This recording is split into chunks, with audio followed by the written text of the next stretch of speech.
Despite being thousands of kilometers apart, Turkey and Pakistan share a close relationship. The bond between the two nations can be traced far back, even before the Turkish Republic was formed, and has only strengthened since the founding of the Pakistani state. Both also share multiple strategic interests, from combating Islamophobia to ensuring peace and stability in their respective regions. I sat down with Pakistan's Foreign Minister, Shah Mahmood Qureshi, to discuss everything from efforts to make peace with the Taliban to the situation in Kashmir. Mr. Minister, thank you for joining us on Straight Talk. It's good to have you here. The 8th Ministerial Conference of Heart of Asia Istanbul process has convened under the theme of peace, partnership and prosperity. The whole initiative actually aims at enhancing cooperation for Afghanistan. Tell us about what has been achieved so far so as to restore peace and stability in Afghanistan, and Pakistan's role in this respect. Well, Pakistan's role has been very pronounced and very clear. Pakistan feels that a stable, peaceful Afghanistan is in our interest. And Pakistan has done everything possible to facilitate the peace process. To begin with, we have dealt with terrorists and terrorist organizations very firmly on our side of the border. And today, we can claim with confidence that we have cleared our side of the border from all sanctuaries. Is it all secure now? Absolutely. Yeah, anybody is welcome to come and see for themselves what we have achieved. People have returned back to the areas that they had vacated. Life has become normal. Schools are functioning. Sporting activities are taking place. The bazaars, the shopping, areas are full of hustle and bustle. So things have improved considerably. But on the Pakistani side, I think on our side. On our side. How about the Afghan side? Well, I'm coming to that. We've also, one of the allegations was that people crossed over from our side to create problems for them. And our contention was that we are checking, people on our side. Look at the posts that we have. Now we're also fencing the border along Afghanistan. That costs a lot of money, but we're doing it to check border movement.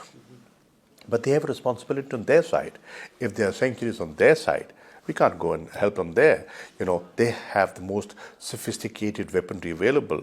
They have world powers stationed in Afghanistan to help them, give them the intelligence, information in time to eradicate terrorist activity on their side. So do you think Afghanistan is not doing enough?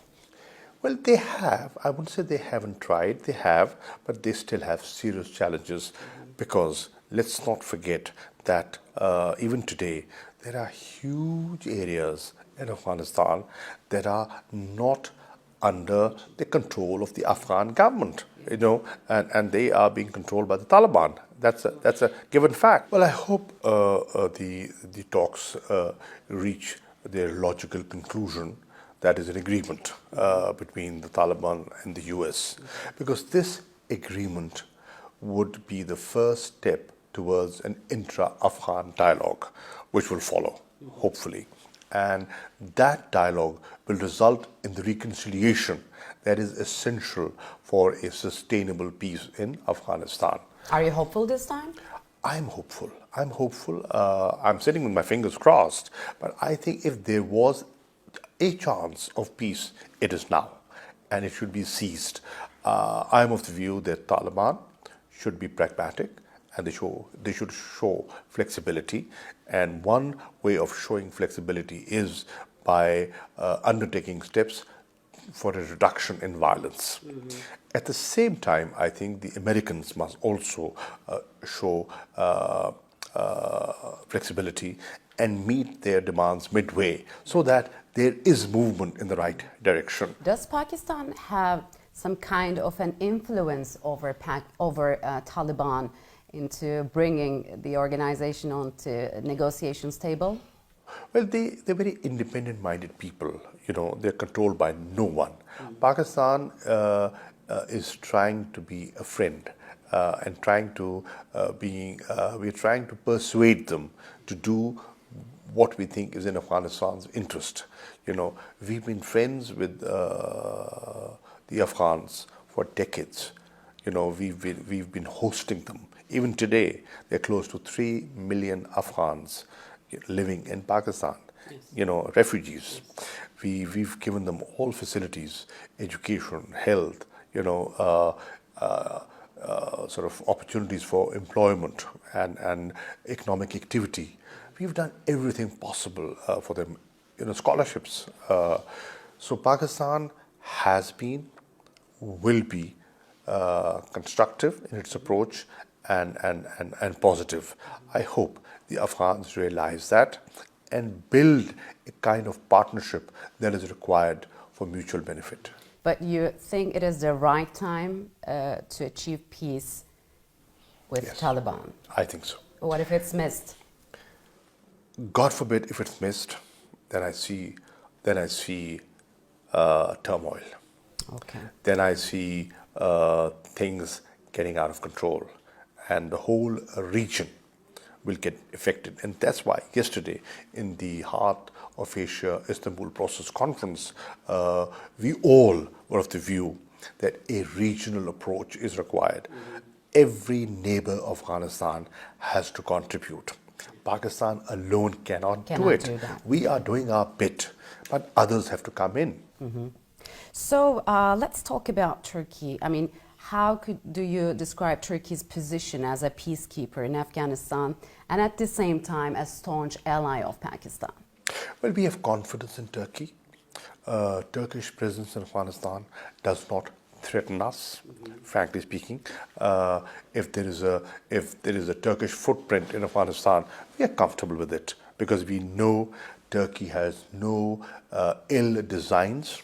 They want a peace and stability, and they want to contribute positively.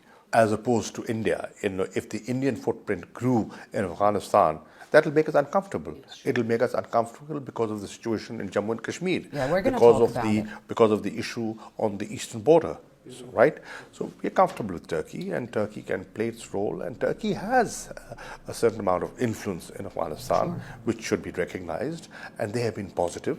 They're part of NATO, so why can't they play their role?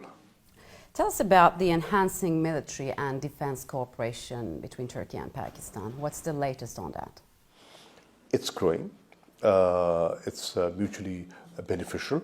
And when President Erdogan visits Pakistan in February 2020, hopefully things will move further on defense cooperation and economic cooperation.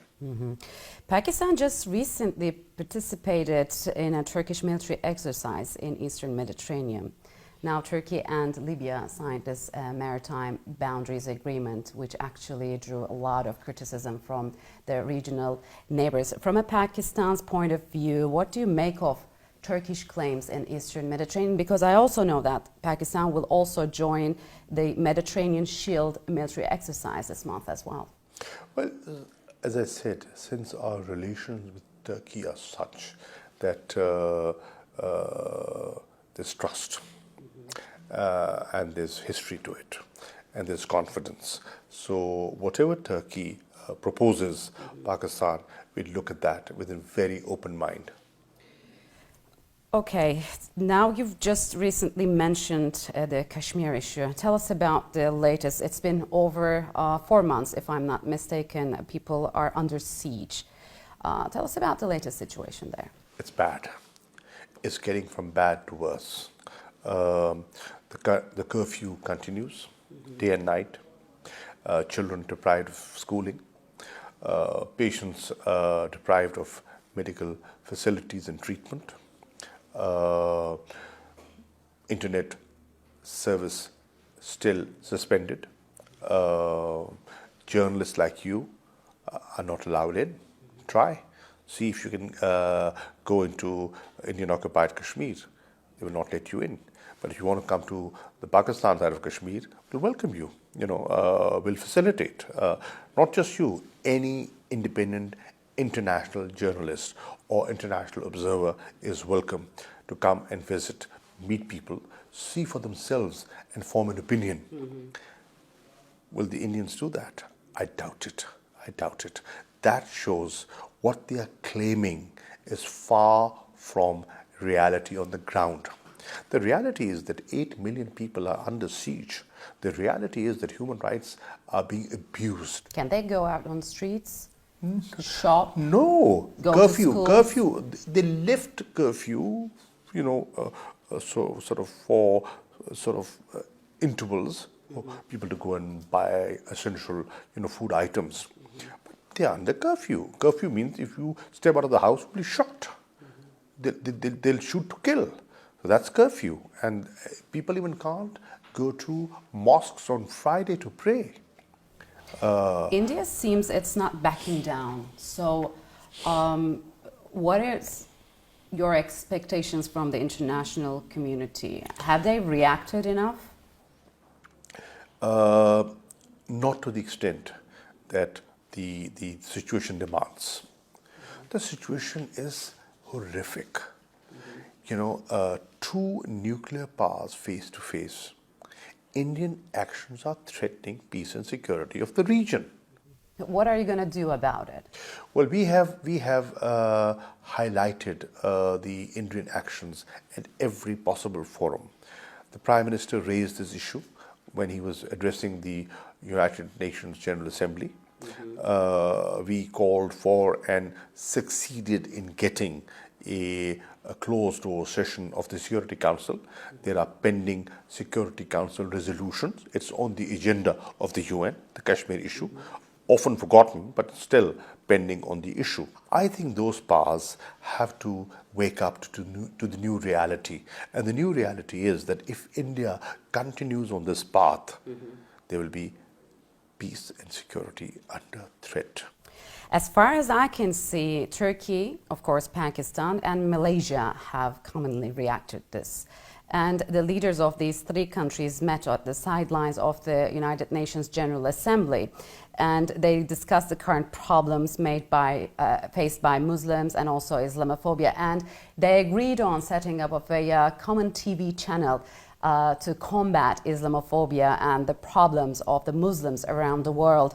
Is it a good soft power projection by three countries? I think it's a step forward. We feel that our point of view was not getting sufficient space in the Western media. And through this new English channel, we will be able to communicate better with the West and with the Muslim world. So we are grateful to Turkey and Malaysia for taking a very strong and a very clear position on Jammu and Kashmir.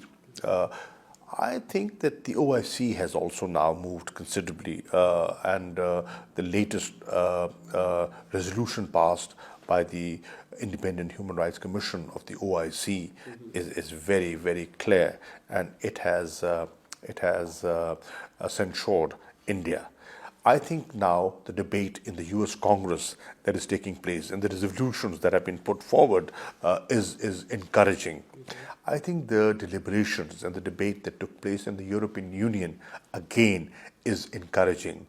The fact that 54 members of parliament from the House of Commons have written to the Secretary General of the UN, highlighting the atrocities taking place in Jammu and Kashmir is a positive development. The fact that international human rights organizations like Amnesty International, Human Rights Watch are speaking up and demanding the world to act. The UN Human Rights Commissioner coming out with this report. Are you hoping to bring peace to the region, or are you hoping to combat this Islamophobia, and when it's going to be materialized? Well, they've had about I'm told 3 technical level meetings, and hopefully in the near future, I believe there could be a new agreement signed between the 3 to make this possible. Discussions have taken place. It is in the pipeline, and hopefully it will materialize soon, and we'll all benefit. The idea is to promote peace. The idea is to promote the true face of Islam. The distorted image of Islam needs to be fought against. All right. Mr. Minister, thank you for joining us on Strait Talk. Thank you.